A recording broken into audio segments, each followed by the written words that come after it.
Learn rapidly group के दोस्तों अस्सलाम वालेकुम। आज हमने जिस चैप्टर का इंतखाब किया है क्लिनिकल प्रैक्टिस के हवाले से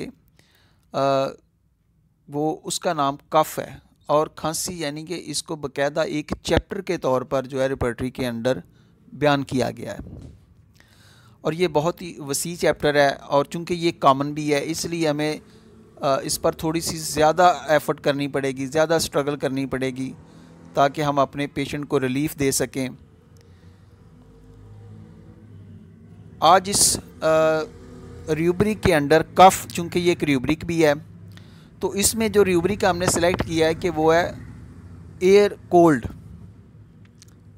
ठंडी हवा से या ठंडक से तकलीफ़ बढ़ना या खांसी का बढ़ना।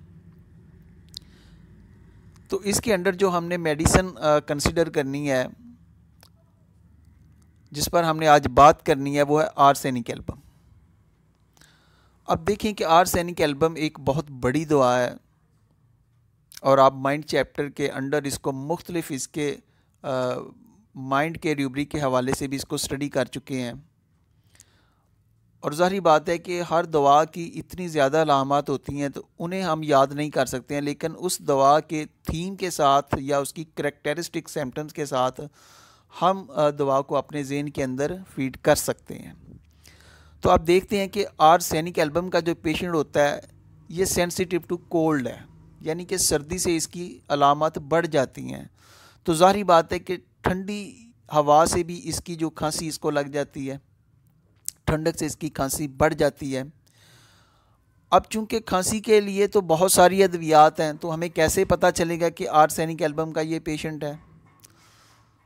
तो इसमें हमें माइंड सिम्टम जो मिलती हैं कि इसका जो पेशेंट होता है इसके अंदर शदीद किस्म की दिमागी और जिस्मानी बेचैनी पाई जाती है,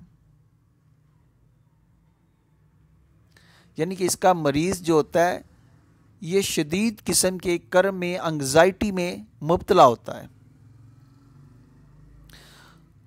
अब देखें, ये एक इतनी बड़ी अलामत है कि आधी रात के वक़्त तकलीफ़ में इजाफ़ा हो रहा है, शदीद किस्म की उसे दिमागी और बेचैनी है, मरीज़ को घूंट घूंट प्यास है।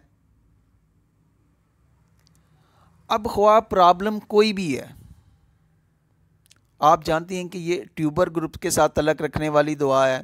इसके अंदर डिस्ट्रक्टिव लेवल पर जो इस दवा का आप इंतखाब कर सकते हैं, यानी कि ये हमारे ऑर्गन के अंदर, हमारी टिश्यूज़ के अंदर ये पैथोलॉजिकली डिस्ट्रक्टिवनेस ला सकती है, डिस्ट्रक्टिव चेंजेस ला सकती है। अब चाहे किसी का लिवर इंक्रीज़ हो गया है, किसी का हार्ट इंक्रीज़ हो गया है, किसी के किडनी इंक्रीज़ हो गए हैं उनके साइज़ में, या ये आर्गन डिक्रीज़ हो गए हैं, या वहाँ पर पैथोलॉजिकल आपको चेंजेस मिल रही हैं, तो आर्सेनिक एल्बम का आप इंतखाब उसकी मेन जो करैक्टरिस्टिक सिम्टम्स है उस पर कर सकते हैं। तो यहाँ पर बात फिर ऐसे आसान हो जाती है। तो अब चूँकि हमारा टॉपिक चल रहा है खांसी के हवाले से, तो अब अगर ये आप इसको खांसी में ले लें, आप इसको नमूनिया के अंदर ले लें, आप इसको ब्रोंकाइटिस के अंदर ले लें, आप इसको लंग्स के और प्रॉब्लम के अंडर ले लें, अब इसमें जो इसकी मेन अलामात हैं वो रोल अदा करेंगी कि इसका जो मरीज़ होता है ये सर्दी को बर्दाश्त नहीं करता, सर्दी से इसकी तकलीफ़ें बढ़ जाती हैं, गर्मी से गर्म कमरे में इसकी तकलीफ़ें कम हो जाती हैं। और फिर अब देखें कि इसकी एक मखसूस प्यास है कि ये बार बार थोड़ा पानी पीता है, और इसी तरीके से इसके जो डिस्चार्जेस होते हैं वो भी स्कैंटी होते हैं। इवन कि डायरिया के अंदर भी आप देखेंगे तो वहाँ पर भी आपको स्कैंटी का लफ्ज़ मिलेगा कि इसका खाना जो होता है वो थोड़ा थोड़ा आता है। इसी तरीके से इसमें से जो बलगम का अखराज होगा वो भी थोड़ा थोड़ा होगा। और कहते हैं कि इसका जो पेशेंट होता है unable to lie down, must sit up, ये बड़ी अहम अलामत है कि मरीज़ आपके पास आया जी खांसी के लिए, आप उससे पूछते हैं तो मरीज़ कहता है कि डॉक्टर साहब मैं तो लेट ही नहीं सकता, लेटने पर मुझे सफोकेशन महसूस होती है, मुझे सांस की तंगी महसूस होती है, तो मैं फ़ौरन उठ के बैठ जाता हूँ, और जब उठ के बैठता हूँ तो मुझे फिर सुकून महसूस होता है। ये कितनी अहम अलामत है इसकी। इसी तरीके से मरीज़ कहता है कि डॉक्टर साहब मेरी जो खांसी है ये कभी तो इसके अंदर बलगम यानी कि ढीली डाली हो जाती है और कभी ये ड्राई हो जाती है, अल्टरनेट है, बदल सकती है, खुश्क भी हो सकती है और बलगम वाली भी हो सकती है। लेकिन दोनों सूरतों में पेशेंट कहता है कि मुझे अमेलियोरेशन मिल रहा है सिटिंग अप से, उठ के बैठने से, और इसका एग्रेवेशन हो रहा है कोल्ड ड्रिंक से, कोई भी ठंडी चीज़ लेने से, ठंडा मशरूब पीने से। और इसके अंदर ग्रेट डेस्निया होता है और इतनी खांसी जिसके साथ मरीज़ का चेहरा जो होता है साइनोटिक और कोल्ड स्वेट। अब आप पैथोलॉजिकल आप इसको जितनी मर्जी बीमारियों में नाम दे दें, एडिमा कंडीशन को दे दें, अफूनिया कंडीशन को दे दें, लेकिन चूँकि हमने खांसी के हवाले से सबसे अहम जो अपने ज़हन के अंदर फीड करना है कि इसकी खांसी जो है ये सर्द हवा से लग सकती है, सर्द हवा से इसमें एग्रेवेशन होता है, ठंडी चीज़ों से इसमें एग्रेवेशन होता है। खांसी के साथ बलगम नहीं भी आ सकता, अगर आ सकता है तो वो स्कैंटी होगा, खून थूकना भी हमें मिलेगा और बर्निंग ऑल ओवर द। तो ये आर्सेनिक की कुछ अहम अलामात हैं।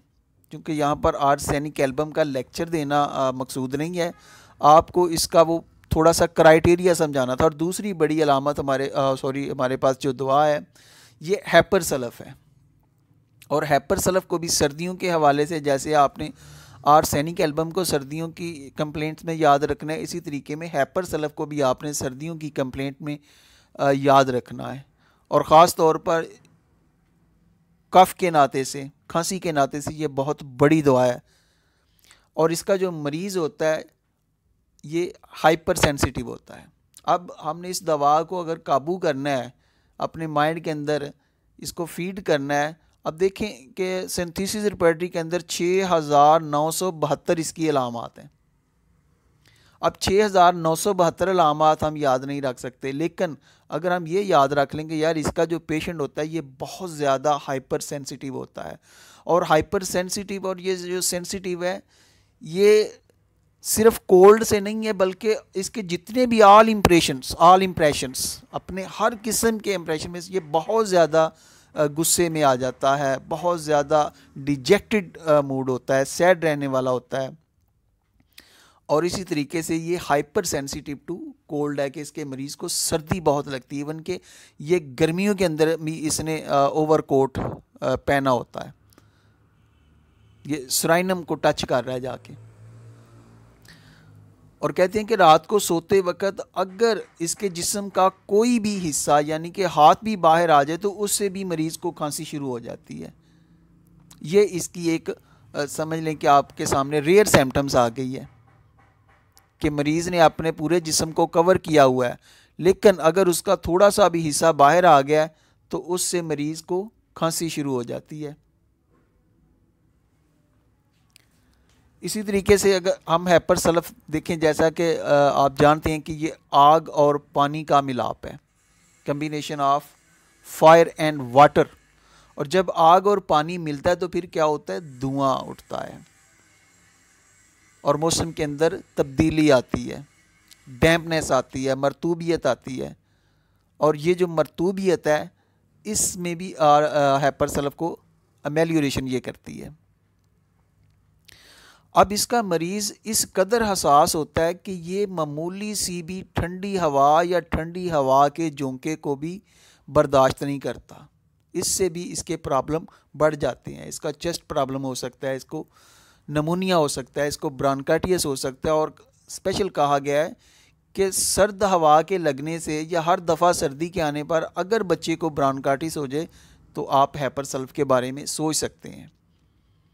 और चूँकि आजकल सर्दियों का मौसम चल रहा है और जो इससे पहले गुजरा है खुश्क सर्द मौसम, खुश्क सर्द मौसम के अंदर एकोनाइट आपको पहले ज़हन में सोचना पड़ेगा कि फ़ौरन खुश्क सर्द होने से अगर तकलीफ़ हो गई है तो एकोनाइट का रोल शुरू हो जाता है, ड्राई उसके अंदर कफ होती है।